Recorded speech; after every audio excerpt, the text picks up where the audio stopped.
In 1994, Stan and Sandy Checketts founded S&S Sport, a company based in Logan, Utah that manufactured bungee jumping and trampoline equipment. In late 1994, S&S developed the Space Shot, the world's first pneumatic launch tower. The idea was to get a reliable throw ride that would fit into the smallest plot of land possible. This ride would be an ideal solution for a landlocked amusement park looking for a new throw ride at a low running cost. The ride is a drop tower attraction that uses compressed air to rapidly propel its riders up the tower. S&S built two prototype towers in 1995. The first opened in Mexico at Space Shot at Reno Aventura, now known as Six Flags Mexico. The second opened at D&D Adventure, a family entertainment center in Wisconsin Dells, Wisconsin, also named Space Shot. Both towers stood at a height of 180 feet, but would only reach a height of 150 feet, and operated with different seating configurations. The tower at D&D's only operated with 4 seats, and the tower in Mexico only running with 8 seats. After the incredible success of the Shot Tower, S&S continued to improve the model by increasing the capacity to the standard 12 seats we often see today. In 1997, S&S offered the first Turbo Drop. Located at Buffalo Bills Casino in Nevada, Turbo Drop did the opposite of Space Shot. Instead of launching you to the top of the tower, the ride slowly climbed to the top, held you, and then launched you towards the ground. Stan was a creative soul who was always dreaming up new ways to thrill his guests, and as the years went on, his ideas would only get wilder. In 2000, S&S introduced Thrust Air 2000, their first prototype coaster. The coaster took the Shot Tower's compressed air technology, put it on its side, and created an ultra-intense coaster experience, launching guests from 0 to 80 miles per hour in 1.8 seconds. This prototype would soon be sold to King's Dominion as Hypersonic XLC, where it would receive some layout modifications but keep the same launch track and most of the spike with the drop being modified. In 2001, S&S went back to the roots and introduced the Sky Sling, a reverse bungee style attraction. The ride stood at a height of 250 feet but would launch you up 300 feet in the air. The ride was unique in that the ride's triangular gondola was not attached to the tower, instead they were attached to 3 sets of cables. The seats could rotate depending on the intensity that the riders wanted. If the guests wanted a calmer experience, the seat would stay vertical the whole ride. If they wanted a very thrilling experience, the seats could rotate to face the ground at random times during the ride. To keep up the tradition of creating ultra-intense thrill rides, S&S built a prototype for their first true flat ride at their factory in Logan, Utah, and on October 3rd, S&S released a brand new ride model called Sky Swatter.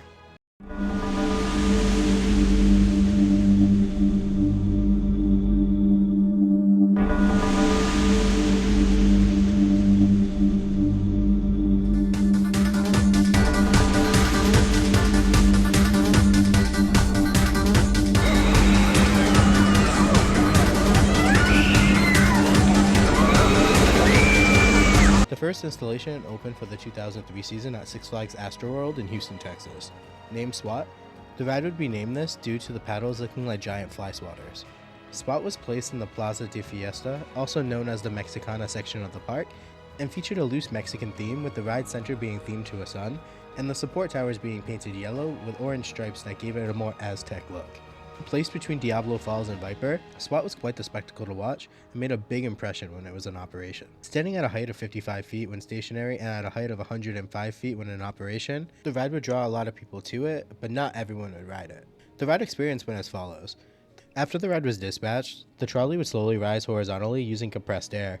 Once at the top of the 55-foot tower, the ride would slowly start to rotate, causing either the boom you were on to either fall towards the ground or rise into the height of 105 feet in the air. After one full rotation, the ride hit its max speed of 30 miles per hour. After inverting 3 times in one direction, on the third inversion the ride would slow down and come to a complete stop horizontally, and would complete 3 more inversions in the other direction. Going in either direction caused a unique sensation never before felt on a ride. When going backward, you would get the feeling of airtime as you free fall towards the ground at full speed, and going forward, it felt like you were going to get thrown out of the ride. The hang time on this ride was unmatched. When the ride was starting or ending, you were at the full mercy of the restraints. Speaking of the restraints, Swat had some of the worst restraints known to a flat ride. Comprised of a lap bar and half shoulder harness combo, the lap bars are the same type of harness that you can find on the S&S Screamin' Swings. The rides open on a hinge, but can also be lowered and locked in the horizontal position. But what made Swat's lap bar so bad is that the vertical locking arm on the lap bars was air compressed, which meant that the lap bars would leave absolutely no space. A common complaint was that the lap bars continuously got tighter and tighter during the ride, causing guests extreme discomfort. The half-shoulder harness was meant to stabilize the guest, keeping the upper body in the upright position. This was also the only place that guests were able to hold on to. S&S decided to only use a half-shoulder harness to give the rider the most amount of freedom possible to create a more thrilling ride experience. The ride was plagued with problems right from the very start, but when it was open, it was extremely popular and drew very long lines. Over the course of 3 years, AstroWorld slowly began to work out the kinks of the ride and continued to work to make it more reliable. In 2005, the second Sky Swatter opened at Thrope Park. Named Slammer, the ride was identical to SWAT, just with a different theme. S&S also learned a few things from SWAT and they were able to slightly update Slammer. The goal was to hopefully make Slammer more reliable than SWAT, but sadly that was just not the case. SWAT and Slammer consistently saw delays and downtime every single season, but at the end of 2005, SWAT's future became unknown. Turn out the lights, the party's over. 37 years of Houston history have come to a close. Six Flags AstroWorld shut down for good this evening. While they said it would happen about 6, it took longer because some fans just didn't want to say goodbye. 11 News reporter Jeremy Diesel was there tonight for the final ride. He joins us now to tell us about the end. Jeremy. Well, that's right. It took about 2 extra hours to get folks out of the lines for those rides and out of the park. Certainly, AstroWorld over the years has been known for all of its thrills and its screams, and on closing day, you can add tears to the list.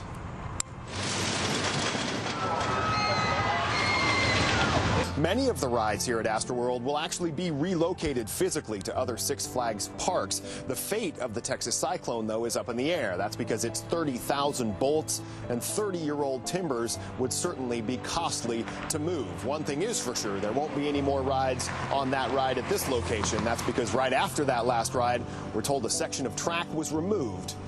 And that's the end. We're live at AstroWorld. I'm Jeremy Diesel. 11 News. In October of 2005, Six Flags AstroWorld closed its gates for good, leading many fans to wonder what would happen to the park's many rides. Many guests thought that this would be the end for SWAT, as the ride had so many issues, but thankfully, this just wasn't the case. For the 2006 season, Six Flags New England would rebuild both SWAT and Diablo Falls and rename them Catapult and Splashwater Falls. Catapult would be located in the north end of the park near Taz's Daredevil Dive and Cyclone. The ride would even be more imposing in this location than it was at AstroWorld due to its location on top of a hill.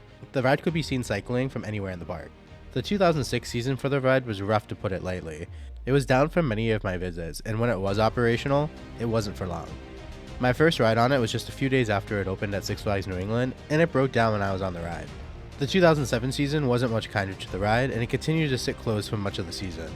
Rumors began swirling that the ride would be removed during the off-season, but instead, the park actually upgraded and rehabbed the restraints. From the 2008 season on, the ride actually began to operate much more often. The ride saw mostly small nuisance falls that typically wouldn't last more than 5 or 10 minutes. I was lucky enough to be trained at Catapult during my first of 8 seasons at the park, and while I haven't operated it since 2011, I do remember a good amount of the operating procedures for the ride. But some of the names of the parts are a little bit fuzzy, so bear with me. The ride had a really unique operation. Featuring 48 riders per cycle or 24 riders per paddle, the ride had to be perfectly balanced every cycle. The goal was to make sure that it was never more than 1 or 2 people off, but you could have up to a 4-person difference. What made it unique was how you communicated with the other platform. We would often use hand signals to relay important information like downtime, guest counts, and more. Phones were also available, but they were just used as the last resort. The cycle went as follows. The ride operator and attendant would start outside of their control panels. Starting in row 1, which is the row closest to the center, they would check lap bars only just to ensure that they were down. Team members would check the rows in a zigzag pattern until finishing at row 4. Once all the lap bars were lowered, the ride system would automatically lower the lap bars. And the team members would once again check all 4 rows in the same pattern, but now checking both the lap bars and the shoulder harness. One thing that was easy to do while working on the ride was push the shoulder harness down too low on the guests, which would cause them discomfort and would ask them to loosen the harness. This in turn would make the ride operator unlock the harnesses and have to start the lengthy restraint check all over again. Another huge issue is that the guests would pull it down too tightly onto themselves again and again, causing the load times to sometimes be over 10 minutes long. Once all restraints were checked, the ride staff would be able to confirm that all the restraints were locked and in the downmost position, as the ride screen would indicate which paddle had an unlocked seat. The problem was, it just didn't show which out of the 24 seats were unlocked. It was a guessing game to figure out which one of the seats was unlocked. Once all seats were locked, a solid green light would illuminate, showing that the ride was ready to be dispatched. Team members would do their visual scan and then hit their enable buttons. The ride operator had 2 buttons they would hit. First would be the lift way button. When the ride was dispatched, you would push and hold the button and air compression tanks would fill and lift the ride up a few feet. If the ride thought that it was either unbalanced or too heavy, it would come back down to the load platform. If the ride thought that it was good, it would continue and climb the tower. Once the trolley was at the top of the tower and the locking pins were in place, the ride would connect to the main power supply and your ride start button would start flashing. Once you hit it, the ride would automatically do all 6 of the rotations, 3 forward, 3 backward. Once the ride completed all 6 of the rotations and parked in the home position at the top of the tower, The ride start light would begin flashing again, but instead of hitting ride start, you would push and hold on the down button. Air compression tanks would slowly drain, causing the ride to slowly come back down to ground level. And once the trolley passed the orange strip at the bottom of the tower, you were able to let go and the ride would park itself in the home position. When the lock button illuminated, you were able to unlock all the restraints and repeat the cycle. When all was said and done, this was not the easiest ride to work on. It took a lot of patience and a lot of physical movement, as you would have to force your way in between tight rows of guests and constantly check restraints multiple times per cycle. The ride was designed to be a people eater. With 48 guests per cycle, the ride's theoretical throughput was 720 guests per hour. That would mean a dispatch of once every 4 minutes, which was possible if you really moved and you didn't have to recharge the restraints. I've personally only ever seen this one time while working on it, and it was beautiful. But typically ride crews would get around 8 to 10 dispatches per hour, which means that they got about 384 to 480 riders per hour. As stated earlier, the most common issue with Catapult was its restraints, more specifically, the relay for the restraints. When locked, a small connector would attach to the central rotating hub, which would lock the restraints. When the connector would get dirty or something would interfere with it, like too much water, the ride would do 3 small air compression bursts sounding like a tss, tss, tss every few moments. When this happened, maintenance would be called, they would power down the ride, go into the danger zone and quickly clean it off. Once it was clean, the ride would be powered up, we would run a test cycle, and we could reopen. All in all, this only lasted about 10 to 15 minutes, but depending on the day, could happen pretty often. Occasionally, the ride could and did get stuck in either a vertical or an inverted position, which was rare, but it was usually due to a couple of braking on the main gear, causing the ride to cut power to itself, continuing to rotate until it comes to a complete stop wherever it lands. Once maintenance arrived, they would climb up the tower, level out the paddles, and the ride would reset and lower to the ground. Another reported issue was that the guests complained that the shoulder harness would come up mid-ride, which never actually happened. The shoulder harnesses were on a ratchet system, which meant that the only way for the shoulder harness to be released during the ride cycle is if both the teeth on the inside of the restraint broke, which was very unlikely. Anytime a guest said that this happened, as ride operators, we knew how the system worked, but we would still err on the side of caution and shut down the ride just in case that this was one of those very rare occurrences. As the years went on, the ride's popularity was pretty mixed. A lot of guests loved the ride and praised it for its uniqueness and intensity, while other guests actually really hated it and found it too uncomfortable or were just too scared to ride it and would only watch it cycle. The 2011 and the 2012 seasons were the best that the ride has ever ran. Even more work was put in during the 2012 off-season to improve the reliability, and all of the shoulder harnesses were painted black. This made a lot of people think that the ride would undergo a retheme for the 2013 season. Around the start of summer, permits were filed for what was rumored to be the park's new swing ride. The plan showed Catapult and a queue line for the new ride around it. Things changed as rumors were now suggesting that the ride would be in fact removed. Enthusiasts kept checking out the site during the off-season with no changes happening to the ride. But in March of 2013, just a few weeks before the park was set to reopen, photos surfaced of Catapult being removed from the park. But looking at the damage that was found on the maintenance ladder that went up the side of the tower, it was clear that the ride would never operate again. The ride's queue line structure and platform stayed in place for the entire 2013 season and was a major eyesore. The area now lacked the kinetic energy that it's had for the last 7 seasons, causing less guests to come up the hill that season to ride Cyclone and Sky Coaster. In late August of 2013, the park officially announced the plans to build the world's tallest swing ride, the New England Sky Screamer.